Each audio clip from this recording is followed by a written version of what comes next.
Olá pessoal, eu sou o professor Denner e na aula de hoje vamos fazer uma revisão básica dos principais conteúdos que irão cair para você na prova do PISME. E essa revisão que a gente vai estar fazendo vai ser baseada na prova do triênio de 2019 e 2021. E durante a nossa aula eu queria resolver os exercícios, as questões que caíram para vocês neste ano e à medida com que a gente for resolvendo, a gente vai trocando uma ideia sobre como resolve aquela questão, relembrando os principais pontos e os principais assuntos que você precisa estar sabendo aí para a prova, beleza? Então, vamos lá para a nossa primeira questão, uma questão de geometria analítica, mais especificamente de circunferência, onde nela você vai ter que estar sabendo trabalhar com a equação geral da circunferência. Vem comigo aqui que eu te explico. Vamos lá, ó. Considere a circunferência cuja equação no plano cartesiano seja dada por esse formato esquisito aí, ok? Pessoal, falou em exercício de circunferência, a primeira coisa que você vai ter que fazer ao se deparar com uma equação dessa é de cara identificar qual que é o centro e qual que é o raio, que são as duas principais características desse objeto. E você vai ver que no caso dessa questão, somente com essas duas informações você vai conseguir responder ela numa boa, ok? E aí, eu estou perguntando coisas acerca dessa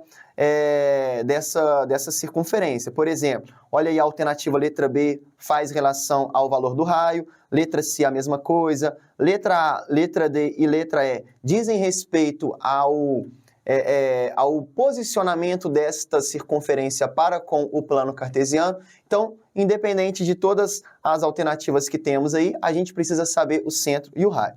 Como que eu faço isso, gente? Vamos lá, vamos começar pelo centro. O que que você faz? Você vai pegar as coordenadas, os coeficientes, desculpe, que acompanham x e y da sua equação. Galera, não é x ao quadrado, não é y ao quadrado, é x e y. Por exemplo, o camarada que acompanha x aqui pra gente, ó, é o menos 6. O que que eu vou fazer com esse valor? Você vai primeiramente trocar o sinal dele e dividir por 2, ok? Então, no caso, o x do centro poderia ser dado por 3, Porque menos 6 trocando o sinal fica mais 6, dividido por 2 fica 3. E o y do centro, qual vai ser o valor do nosso y, pessoal? Mesma coisa, pega o valor que acompanha o y da sua equação, troca o sinal e divide por 2. Só que se a gente parar para analisar, não tem y, Então, é como se o nosso coeficiente valesse 0. Trocando o sinal do 0 permanece 0, dividindo por 2, o y vai valer 0. Logo, nessa brincadeira, a gente já descobre aqui, ó, o x e o y do centro, primeiro passo está dado com sucesso. Agora falta a nossa segunda informação, que é com relação ao raio. Galera, como que eu analiso o valor do raio da minha circunferência? É um negócio um pouquinho mais delicado. O que que você vai fazer, gente? Você vai fazer o seguinte, olha, dentro da sua equação da circunferência, pegar o que a gente chama de termo independente, que são aqueles números sozinhos, sem o x e sem o y. No nosso caso aqui, você vê que tem dois valores cumprindo essas características, que é o 9 e é o menos 4. Já vamos fazer uma junção desses dois valores? Falar que 9 menos 4, na verdade, o seu termo independente está valendo 5, ok? Por que 5? 9 menos 4, 5. O que você vai fazer? Pega esse termo independente, joga para o outro lado da equação. E aí você teria algo como sendo a sua equação igual a menos 5, ok? E aí, com esse valor, além dele, você vai somar mais duas coisinhas, que são o quadrado da coordenada do x e o quadrado da coordenada do y do centro. Ou seja, como o nosso x do centro está valendo 3, tu vai somar no outro lado da equação um 9, mais 9. E como o y do centro está valendo 0, tu somaria o 0 ao quadrado, que também é 0, E aí, no fim, você tem aqui, ó, igual a menos 5 mais 9, igual a 4, ok? Isso seria, a parte do cálculo do raio.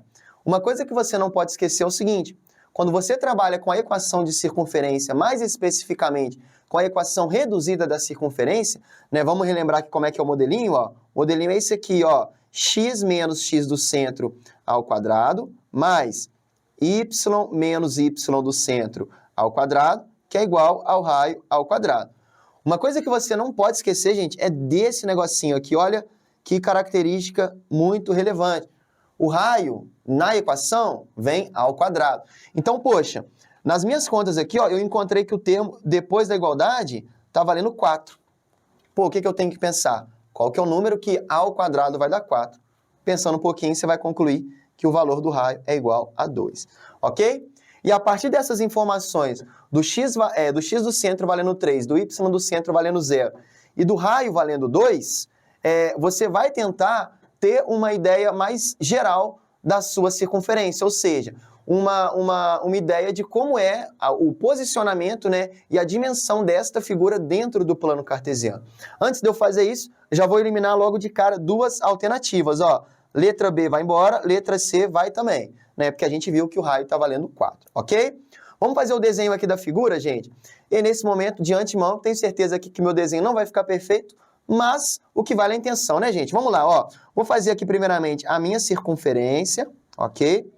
E aí, vou posicionar o meu plano cartesiano de tal forma que a circunferência esteja colocada da forma correta, tá? Eu prefiro desenhar dessa maneira, porque se eu desenho primeiro o plano cartesiano, a circunferência depois, meu desenho fica daquele jeito, né? Então, essa daqui é uma estratégia que eu encontrei para poder facilitar a minha visualização. O que eu faço? Ó, o eixo X eu coloquei exatamente cortando a circunferência pela metade. Por qual motivo que eu corto a circunferência pela metade, gente? Porque o centro aqui da circunferência, ó, tá no y igual a 0, que a gente encontrou na página anterior aqui, né? No cálculo anterior que a gente havia feito. Enquanto o x do centro que a gente encontrou é 3. Ou seja, pensando que o x é 3, além disso, pensando que o raio vale 2, eu posso concluir que essa coordenada aqui, ó, vale 1, galera. Por quê? O centro é 3, ando 2 para trás, caio no 1. Assim como, se eu andar 2 para frente, eu vou cair aqui no 5. Pensando que o 1 está nessa localização, o eixo Y, ele entraria mais ou menos aqui assim, pessoal. Olha aí que beleza, ó. E aí você tem perfeitamente, ou quase isso, né, gente? O meu desenho, a minha circunferência localizada no eixo. E aí você pode perceber que dentre as alternativas dadas, a resposta correta vai ser que a minha circunferência toca em 2 pontos, olha aqui, ó, no eixo das abscissas. Para quem não lembra desse nome, abscissa, ó, a dica para vocês aqui, ó, abscissas, eixo X, demorou? Então, alternativa correta, cadê? Letra E. Beleza? Ó? Vamos para a próxima. Questão número 17. Galera, questãozinha também de geometria analítica. Só que nessa questão, ao invés de trabalharmos com o objeto que é a circunferência, que é um objeto um pouco mais complexo, né, um pouco mais delicado, a gente, na questão 17, vai trabalhar com um outro objeto, que no caso são as retas. E nesse momento eu faço uma lembrança aqui com vocês sobre as posições relativas entre retas, que são basicamente 3. São elas: eu posso ter retas paralelas distintas, posso ter retas paralelas coincidentes, né, que é aquele caso de uma reta meio que em cima da outra, tá? Eu vou desenhar dessa forma, né, onde eu tenho uma reta mesmo, né, e a outra meio caracolzinho ali, meio minhoquinha, para poder simbolizar que uma está em cima da outra, ok? E o caso mais comum é quando eu tenho retas concorrentes, que são aquelas que se tocam em um único ponto. Como que eu identifico, pessoal, se as retas são cada um desses 3 casos? Vamos lá. Reta paralela. Quando que a reta vai ser paralela? Quando o coeficiente angular de ambas é igual. No caso aqui, ó, quando o meu A1, que seria o coeficiente angular da primeira reta, foi igual ao meu A2, coeficiente angular da segunda reta. O mesmo vale para esse outro caso aqui, ó, retas paralelas distintas, tá? Falou que a reta é paralela, falou que os coeficientes angulares são iguais. E aí você tem um dilema, né? Pô, imagine que você está trabalhando com 2 retas com coeficiente angular igual. Eu caio em 2 situações possíveis. Ou é esse primeiro caso, paralelas distintas, ou é esse segundo caso, paralelas coincidentes. Como que eu vou saber identificar se é um ou se é outro? Através do outro coeficiente, que é o linear. Pessoal, se eu estou falando de retas paralelas distintas, olha o nome, ó, paralela distinta, ou seja, o coeficiente angular, o linear da primeira vai ter que ser diferente do linear da segunda. Enquanto em paralelas coincidentes, ou seja, aquelas que se coincidem, que são exatamente a mesma reta, você tem que ter os coeficientes lineares iguais também. Beleza? Ó, então isso aqui é um bom resumo para você trabalhar. E para fechar 100%, caso você tenha retas concorrentes, a única coisa que você vai observar é o coeficiente angular. Se ele for diferente, você já mata, que é o terceiro caso, que normalmente é o mais comum de se aparecer para a gente, ok? Vamos voltar aqui na questão para a gente poder aplicar esses conceitos nas nossas alternativas aqui, ó. Basicamente, é o que eu falei, né? Eu tenho aqui duas retas, onde o coeficiente angular da primeira está valendo A1, o linear B1, e o angular da segunda A2 e o linear B2. E aí, vamos lá. Letra A. Se B1 diferente de B2 e A1 igual ao A2. Lembra lá? A1 igual a A2? Paralela. Coeficientes angulares paralelas. Está falando aqui, ó, possuem exatamente um ponto em comum. Pessoal, tá errado. Um ponto em comum é reta concorrente. Para a reta ser concorrente, eu precisava que os angulares fossem diferentes. Letra A, vai com Deus. Não é você, não. Letra B, vamos lá. Se A1 igual a 2A2. Pessoal, A1 igual a 2A2. A gente não viu isso em momento nenhum. Isso aqui é pegadinha, ó. Vai embora você também. Não tem nada a ver, ok? Letra C. Essa daqui já é um pouquinho mais interessante. Olha aqui, ó. Se B1 igual a B2 e A1 A1 diferente de A2. Galera, quando A1 é diferente de A2, coeficientes angulares diferentes, retas concorrentes. Ah, e esse B1 igual a B2? É extra, isso daqui não importa, tá? O que vale é o coeficiente angular primeiro. Você só olha para o linear caso os angulares fossem iguais. Não é o caso porque eles são diferentes. Se é diferente, é concorrente. Se é concorrente, tem um único ponto em comum, acabou. Alternativa correta, letra C. Bacana?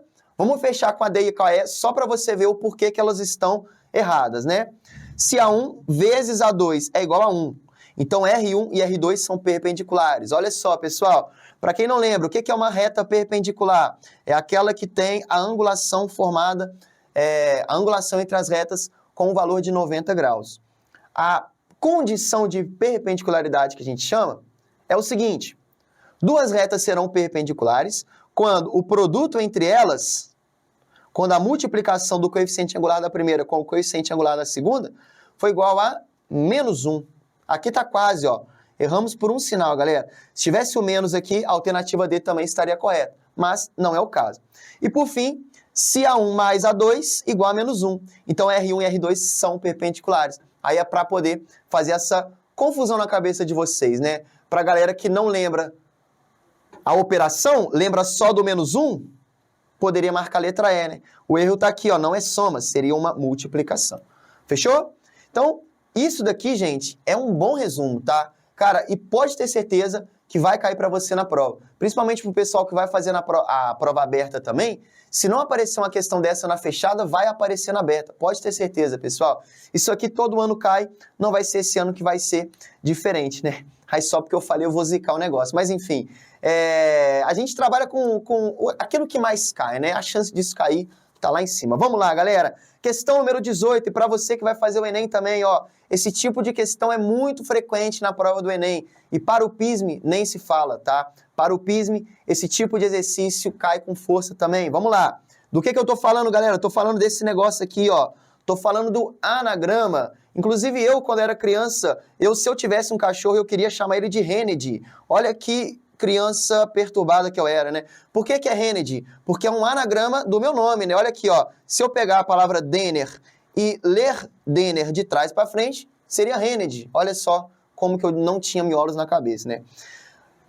O que você precisa saber sobre os anagramas, pessoal? Os anagramas entram num tópico da matemática que a gente chama de permutações. O que é uma permutação? É você ter vários itens, ok? E você querer trocar os itens de ordem, fazer uma permuta entre eles, beleza? E aí, uma das aplicações dos anagramas, das permutações, desculpa, são os anagramas, que é fazer exatamente isso, só que com palavras. Só que não confundam, tá? Falou em permutação, não necessariamente você precisa ter um anagrama. Eu posso ter, por exemplo, uma permutação de números, uma permutação de símbolos, uma permutação de pessoas e por aí vai. No caso de letras, a gente está falando de anagrama, tá certo? E como que eu calculo a quantidade de anagramas que você vai ter, pessoal? Por exemplo, aqui ó, da palavra Denner, né? Você vai fazer, ó, n fatorial sobre alfa fatorial, beta fatorial, 3 pontinhos aqui, ó. Vamos lá, deixa eu explicar para vocês. O que é esse n fatorial? O n é a quantidade de itens que você vai estar permutando. No caso de Denner, 5 itens. Então, a permutação que seria 5 fatorial sobre alfa fatorial, beta fatorial, o que seria isso? É um problema que talvez pode aparecer nas nossas contas, que é o caso da repetição, tá? No meu nome, tenho repetição da letra E. Essa letra E aparece um total de 2 vezes. E sempre quando você tem anagramas, permutações de forma geral, né, de elementos repetidos, você tem que, no denominador, levar em consideração isso. Por exemplo, o E aparece 2 vezes, então na parte de baixo, o que você vai colocar? 2 fatorial. Ok? E aí, e se o R aparecesse 2 vezes também? Do ladinho do 2 fatorial aqui, se botaria outro 2 fatorial. Um relativo à letra E e o outro relativo à letra R. Baseado nisso, vamos resolver o problema aqui, ó. Ele explica mais ou menos aqui o que é o anagrama, né? Falou da palavra caso, listou aqui os anagramas dessa palavra e te deu uma palavra aqui um pouco mais graúda, né? Então vamos aplicar esse conceito aqui no exercício, né? Ele te explicou aqui mais ou menos o que é o anagrama, trouxe aqui os anagramas da palavra caso, ok? E te pediu, né, a quantidade de anagramas de uma palavra um pouco maior aqui, né? Da palavra combinatória. Pessoal, se você tiver paciência, o que eu acho que você não vai ter, e outra, se você tivesse tempo, você poderia listar todos esses anagramas e aí, com base nas alternativas, você tentaria perceber a opção correta. Só que não precisa, né, gente? Eu tô aqui para facilitar a sua vida. Vem comigo, ó. Permutações vai ser igual a quanto? Quantas letras que tem a minha palavra, ó? 1, 2, 3, 4, 5, 6, 7, 8, 9, 10, 11, 12. Então, em cima vai entrar o 12 fatorial. Agora, tenho que pensar na repetição, certo? No caso de combinatória, tem repetição acontecendo? Tem. Tem a repetição da letra O 1, 2 vezes. 2 fatorial. Mais alguma? Temos. Letra I, ó, aparece uma vez aqui, outra vez aqui, ó, 2 fatorial de novo. Mais alguma? Letra A, ó, uma vez, 2 vezes. Então, mais um 2 fatorial aqui. Se a letra A aparecesse 5 vezes, bota o 5 fatorial, tá? Não é o 2 sempre, não. Acabou que todos os exemplos aqui foram 2, mas coincidência mesmo, ok? E aí morreu. Letra B, sua resposta final, tá? Lembrando que para a prova de vocês, dependendo da conta que você vai ter que fazer, você vai ter que me dar a resposta numérica. Porque aqui eu não resolvi a conta, eu só armei ela. Aí você tem que lembrar como se resolve isso, né? Vamos fazer aqui rapidinho quanto que daria isso, pessoal? O que é 12 fatorial? 12 vezes 11 vezes 10. Olha a minha preguiça aqui, gente, ó. Por isso que o pessoal não coloca a resposta, né? Porque imagina tu ter que fazer essa conta, daria um trampo absurdo. E aí você continuaria 6, 7, 5, 4, 3... 7, 6, 5, 4, 3, 2, 1. Dividiria pelo resultado de baixo, faz a conta que é sucesso, ok? Aqui, como a conta daria um negócio mais, né? Percebemos o que deu? Não precisou desse detalhe, ok? Questão bem generosa aí, até mais fácil do que se tivesse um número menor aí, uma letra menor, você tem que fazer a conta, né? Vamos para a próxima, galera. Questão número 9, outra questão de geometria analítica. Cara, de todos os conteúdos que caem para vocês, geometria analítica é o mais frequente, beleza? Justamente pela quantidade de tópicos que a gente tem.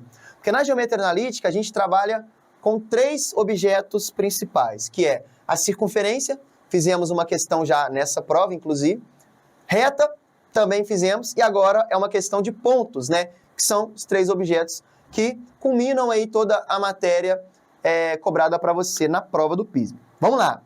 O triângulo ABC possui vértices com coordenadas 3 e 4, 3 e menos 5, 4 e 1, no sistema cartesiano, no qual os eixos coordenados são graduados em centímetros. Aí ele pergunta, ó, a altura relativa ao lado AB do triângulo ABC mede em centímetros. Vamos lá. Cara, esse é o tipo de exercício que, assim, você lê ele e, a princípio, tu não entende nada. Aí tu vai ler de novo, se tu tentar só ler e não fazer nada, tu não vai entender nada, pessoal. É o tipo de questão que você só consegue visualizar o que deve ser feito a partir do desenho, tá? Então, pô, é uma dica que eu dou para vocês. Tá fazendo um exercício e não tem nenhuma ideia, de geometria analítica no caso, né? Não tem nenhuma ideia de como começar a sua conta? Faz isso aqui, ó. Começa fazendo o seu desenho, ok? Não precisa ficar um desenho perfeito, né? Só precisa ficar um desenho coerente. Lembrem disso, ok? Vamos lá. Primeiro ponto, 3 e 4. Marquei aqui o x valendo 3. Marquei aqui, ó, o y valendo 4. Cruzei, ponto A, tá marcado. Ponto B, 3 e menos 5. Lá embaixo, ó, menos 5 tá aqui. Desceu, menos 5. Ponto B. Próximo ponto, 4 e 1. Bota aqui o 4, bota aqui o 1. Vai aqui, ó, cruza, ponto C. Show de bola? Igual eu disse, pessoal, o desenho, ele não precisa ficar perfeito. Porque olha que negócio esquisito, né? Olha quanto que tá valendo 3 e olha quanto que tá valendo 1, né? Porque do 3 por 4 vale 1. Não precisa ter esse problema, tá? O negócio aqui é só ele ficar coerente. O que que seria a minha coerência? Botar o 4 na frente do 3, botar o 4 na frente do 1, botar o menos 5 abaixo do 4, enfim. Se você fizer tudo isso, a escala do seu desenho aqui não é relevante, tá certo? E aí você tem um triângulo. Deixa eu ligar os pontos aqui, ó, para fechar o nosso querido triângulo. Pessoal, olha que questão fácil, velho. É o tipo de questão que você pensa, ai meu Deus, o que que eu faço, né? Desenha. Desenhou, ficou fácil. Ok? Vamos lá. O que eu quero saber? A altura relativa ao lado AB do triângulo ABC. Lembram lá o que é a altura, pessoal? Como que eu meço a altura do Denner aqui, ó? Esse aqui sou eu, certo? Não parece, mas é. Ó, vamos lá. Você tem aqui o chão. O que eu vou fazer? Eu vou me encostar, por exemplo, numa parede. E eu vou marcar com uma régua a pontinha aqui do meu negocinho aqui, ó, do meu topo cabeludo, ó. Marquei. E aí marcou ali com uma régua, com algo do tipo. O que eu vou fazer, pessoal? Presta atenção nisso, ó.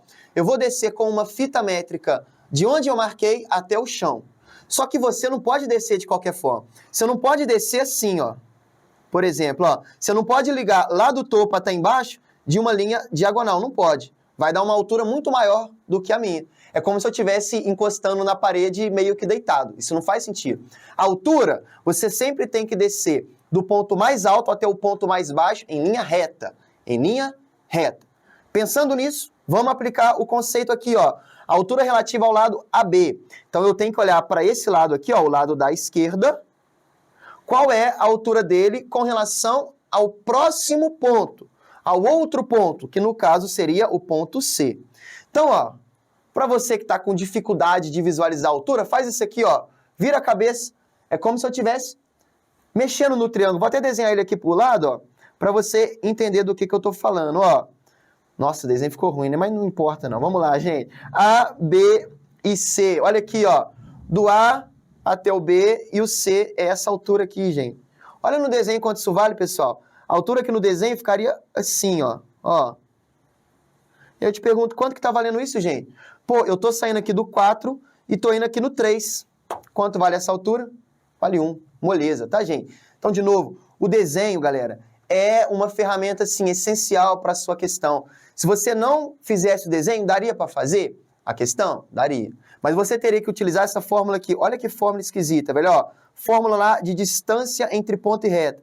AX0 mais BY0 mais C, desce o módulo, raiz quadrada de A ao quadrado mais B ao quadrado. Se você não tivesse feito o desenho, você teria que usar essa fórmula aqui, né? Que é a fórmula que a gente utiliza para calcular a distância de um ponto até uma reta. Ok? Mas não precisa, né? Ó, desenho lindo, lindo, lindo. Vamos para a última questão aqui, pessoal, para a gente poder fechar com um conteúdo que... Uma única questão que apareceu para vocês, né? Que é a matéria de sistema linear. E, cara, de todos os conceitos, de todas as matérias que caem para vocês, na minha humilde opinião, pode ser que você tenha uma contrária, né? É o mais tranquilo, tá? É o que, assim, é o mais intuitivo.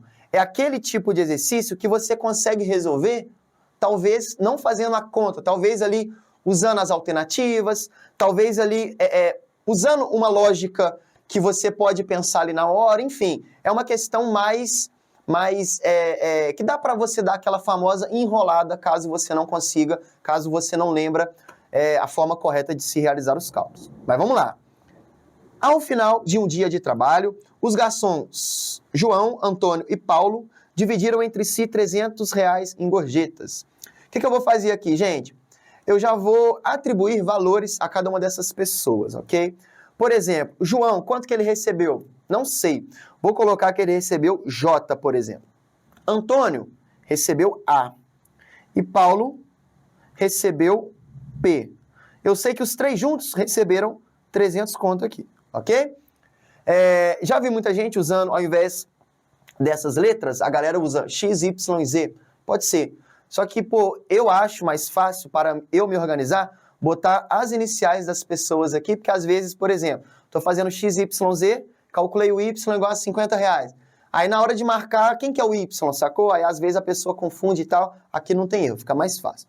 Continuando, Antônio trabalhou por um período maior de tempo, e por isso ele recebeu 2/3 da soma das gorjetas obtidas por Paulo e João. Então vamos de novo, ó.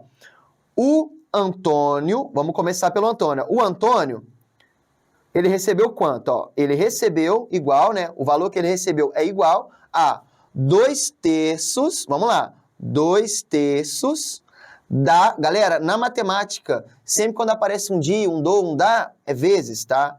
2/3 dá vezes a soma das gorjetas obtidas por Paulo e João. Então, ó, Paulo mais João. Só fique esperto no parente aqui, ó. Você tem que colocar esses parênteses, pessoal, porque se eu não colocar, dá a entender que a multiplicação está envolvida somente no P, tá certo? Não é o caso. É 2/3 da soma como um todo. E, por fim, a gente tem aqui, ó, que o Paulo recebeu R$40 a menos que o João. Então, é o que o João recebeu menos 40. Olha aí que beleza. E a partir dessas equações que nós temos, o que você pode fazer, gente?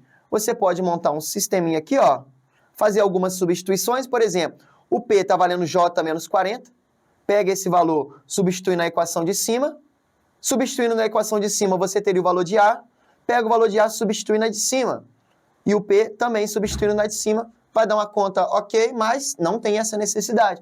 Por quê, pessoal? Porque dá para a gente usar umas lógicas mais simples, ok? Se você fizer isso que eu falei, vai dar certo. Não vai ser uma conta, ai meu Deus, que conta grande, que conta difícil. Não vai ser, mas é um trabalhinho que é desnecessário. Por quê? Porque você pode olhar para as alternativas e falar assim, eu acho que é a letra C, hein? Vamos ver se é a letra C, o que você vai fazer? Você vai na base do chutômetro, né? Só que não é um unidunité da vida não, tá? É, por exemplo, acha que é a letra C? Tudo bem, direito seu achar isso. Vamos começar pela letra C então, ó. Eu estou falando que a resposta é o João ganhando R$100. Pessoal, se o João ganhar R$100, o que você tem que pensar? Quanto que o Paulo ganhou, né? Quanto que o Paulo ganhou? Paulo recebeu 40 a menos que João, então ganhou 60. Show de bola? E o nosso querido amigo Antônio, o que o Antônio ganhou? 2/3 da soma das gorjetas do João e do Paulo. Se eu somar João e Paulo aqui, ó, vai dar 160. Confere. Quanto que é 2/3 de 160? 2/3 vezes 160. Daria 2 vezes 160, 320. Sobre 3, isso aqui ia dar, pessoal, R$100, R$106,66 aproximadamente. Olha o problema. Isso na matemática, pessoal, a gente chama de um absurdo, tá? Esse nome de fato existe. Demonstrações por absurdo e tudo mais. O que seria o nosso absurdo? Uma conta que não fecha. Porque, veja, João ganha R$100. Tudo bem. Paulo ganha R$60. Tudo bem. E o Antônio ganha R$106,66. Tudo bem. Onde que está o erro? Se eu juntar os três, tinha que dar quanto? Tinha que dar 300 conto. E não está dando R$300, pessoal. Porque 100 com 60, 160. Com 106,66 daria 266,66. Não está fechando os R$300. Logo, qual que é a conclusão que eu tenho? Letra C, meu amigo, a minha intuição estava errada, não é letra C. Aí você vai brincar nisso, né, pessoal? Te garanto, tá? Que se você fizer isso da forma correta, da forma inteligente, fazer esse tipo de análise vai ser muito mais fácil do que eu resolver de fato esse sistema, entendeu? No caso, para o pessoal que vai fazer uma prova aberta, não são todos aí que vão estar fazendo a prova aberta de matemática e tudo mais, a gente tem esse problema, né? Porque numa prova discursiva você não tem com o que se basear, né? Porque essa estratégia ela é totalmente, né, dependente das opções. E na prova aberta a gente sabe que não tem isso. E aí, no caso dessa pessoa, você teria que resolver esse sistema, ok? Mas aí, na aula de prova em aberta, para você que vai fazer a prova de exatas aí, a gente toca nesse ponto, ok? Vamos fazer mais uma aqui, ó. Vamos tentar agora a letra D. Vamos ver se eu tô com sorte, hein, gente? Será? Vamos ver, ó. O que que acontece? Deixa eu fazer a conta aqui no lado. Letra D tá falando que o João tá com R$110. Se o João tem R$110, o Paulo tem 70, porque ele tem 40 a menos. Os dois juntos aqui, ó, estão ganhando 180. O Antônio, ele ganha quanto? Ele ganha 2/3 de R$180. Ó, fazendo a conta aqui, dá até para fazer aquele simplification, ó. 180 por 3 vai dar 60, vezes 2 vai dar 120, ou seja, o Antônio está ganhando R$120. Galera, olha que delícia isso aqui, ó. Soma esses valores para você ver, ó. 110 com 70, 180, mais 120, vai fechar bonitinho tudo que você quer, ó. Vai fechar lá os meus R$300. Logo, qual é a minha conclusão? Que o João, de fato, recebeu os meus R$110.